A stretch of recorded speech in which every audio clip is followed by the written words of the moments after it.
It's time to learn more about a legend in the world of natural bodybuilding and fitness, a true giant in the field whose legacy is still felt today. His name was Vince Gironda, and he was known as the Iron Guru. He didn't get this name because he liked to eat spinach. No, Vince was completely focused on lifting heavy weights and creating bodybuilding champions, and not with the use of steroids like today's monsters. Vince was all natural, and he claimed with aplomb that you could build a perfect physique naturally, using only nutrition and proper exercise science. And yes, the famous trick of eating 36 raw eggs a day. Hi, this is a new video from Bodybuilding Woolard, and this is the story of Vince Gironda, who ate 36 raw eggs a day. Let's get started. Vincent Anselmo Gironda was born in 1917, on November 9th in the Bronx, New York. When he was 7 years old, Vince moved to California with his family because his father was hired to be a stuntman in the original Ben-Hur film. Vince was a precocious child and excelled in all kinds of sports and athletic activities. As he grew older, he decided to follow in his father's footsteps and become a stuntman. However, this was not in the plans for a young Vince. He was told that he was too small and skinny to be a real stuntman. So, at 22, he signed up at the local gym to start lifting weights and see if he could put some more muscle on his small frame. Vince took to weight training like a fish to water. He picked it up and immediately began to see increases in size. He also had a flair for detail. He helped people with their fitness and eventually became a personal trainer at Easton Brothers Fitness Center. Finally, in 1948, Vince decided that he needed to have his own place to call home. A place where he could continue his nutrition and exercise experiments without the stares and judgments of the Easton Brothers crowd. So he opened his own gym in Studio City, California. This little gem needed a name, and since Vince was no fan of nonsense, he named it Vince's Gym.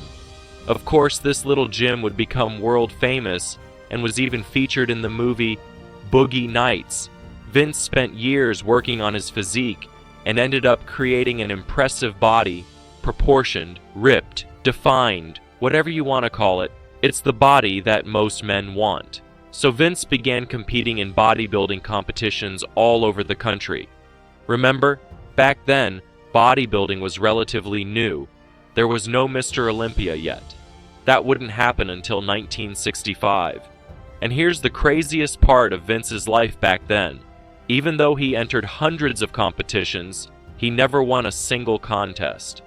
He always placed second or third, but never first. So why did he never win? Well, as one of the judges put it in the 1950s, Vince was too ripped. They didn't like his body to be absolutely ripped with a low percentage of fat. In fact, they preferred the plumper look with more fat. Later in his life, Vince trained celebrities such as Clint Eastwood and Carl Weathers. He trained his top student, Larry Scott, to win the first two Mr. Olympia competitions. Many people may not recognize the name Vince Gironda, but many remember hearing about Vince's gym. Although it didn't receive the same awards and fame as Gold's Gym, it was, without a doubt, the top gym in the world for bodybuilders. And this is because Vince Gironda himself was there every day, training his students to be their best selves. Vince trained many famous clients right there in the gym. There was no other place like it in the world. In fact, on any given day of the week, you could run into stars like Clint Eastwood, James Garner, Carl Weathers, Tommy Chong of Cheech and Chong fame, Sean Penn, and Eric Estrada. Vince became famous not only as a bodybuilder, but as a body sculptor. That's why, from the 1960s through the 1980s, Hollywood sent its top men and women there to get in shape for their next roles. Remember how incredibly ripped Carl Weathers looked as Apollo Creed? Well, you can thank Vince Gironda. Now, if all Vince did at his gym was train, the movie stars he trained would be more than enough to give him a high-ranking position in the world of personal trainers, but he did much more than that. In the early 1960s, a young man named Larry Scott walked into Vince's gym. At first, Vince didn't think much of him. He wasn't very big and didn't seem to have the kind of body or build that would be ideal for a professional bodybuilder, but Vince saw his dedication and that he showed up every day, doing what was asked of him. That's when Vince came up with his plan. He would make Larry Scott a champion. They trained together for several years, preparing for the first Mr. Olympia competition. Larry had smaller arms, so Vince had to come up with a strategy to make his arms look huge. He designed a new bicep exercise himself, specifically for Larry. You may have heard of this exercise before, as people started calling it the preacher curl. As you can see, Vince was a mad scientist when it came to experimenting with the human body. And when it came to nutrition, he was 50 years ahead of everyone else. Now it's time for a quick break.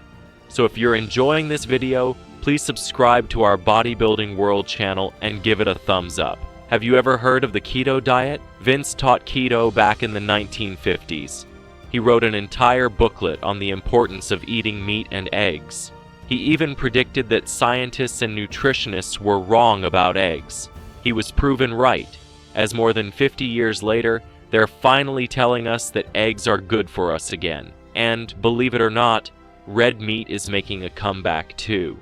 Known for his unorthodox training philosophy, Gironda advocated eating up to 36 raw eggs a day and was against the use of some classic bodybuilding exercises like the bench press and squats.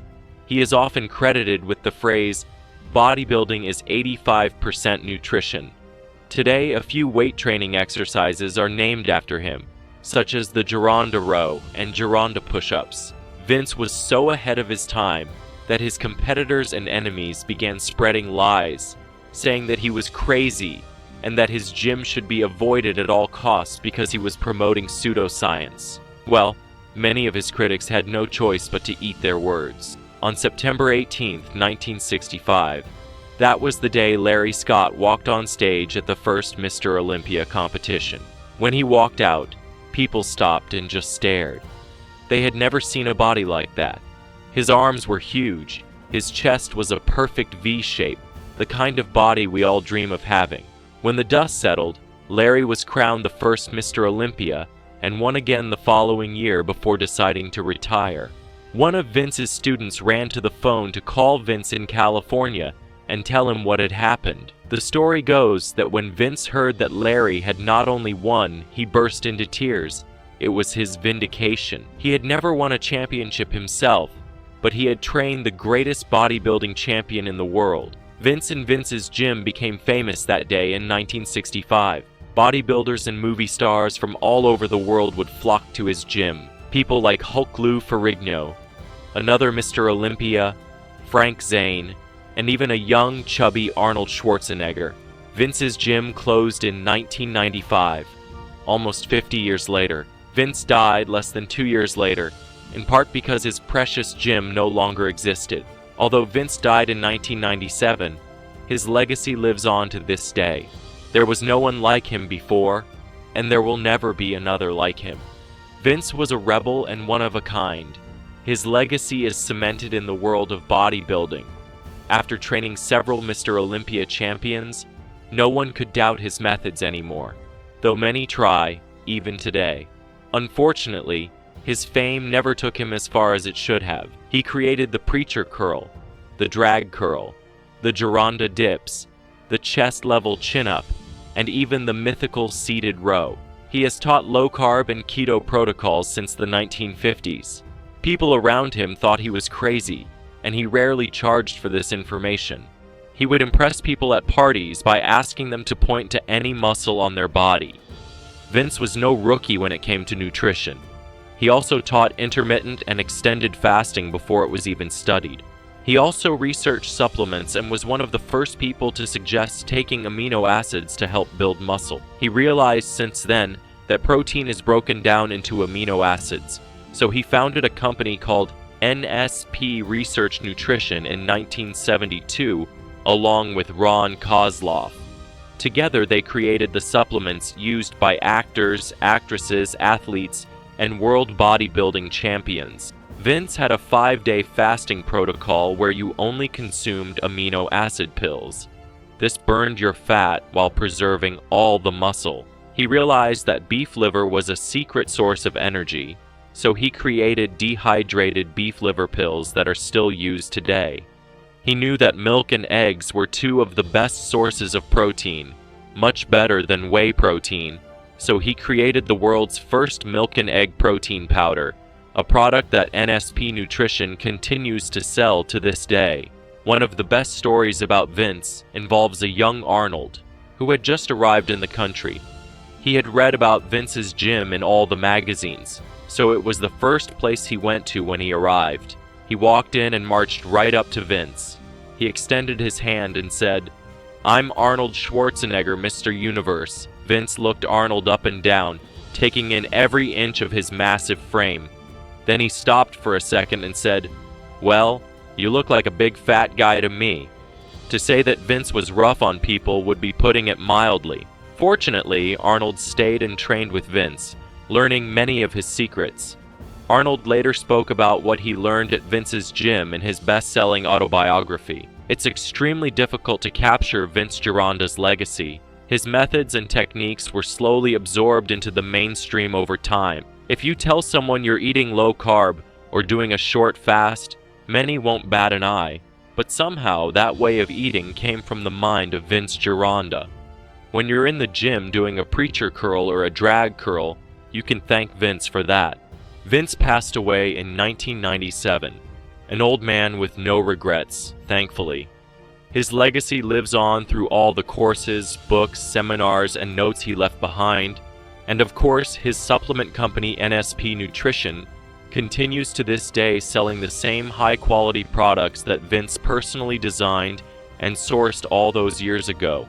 There aren't many people who change the world and the people in it, and there are even fewer who have a cultural impact. Vince was able to change the world of bodybuilding and leave a lasting legacy as the Iron Guru, trainer to the stars, and sculptor of world bodybuilding champions. Next time you're in the gym training, be sure to thank Vince Gironda. If you enjoyed this video, don't forget to give it a thumbs up, leave a comment, and subscribe to Bodybuilding World for more content. See you in the next video.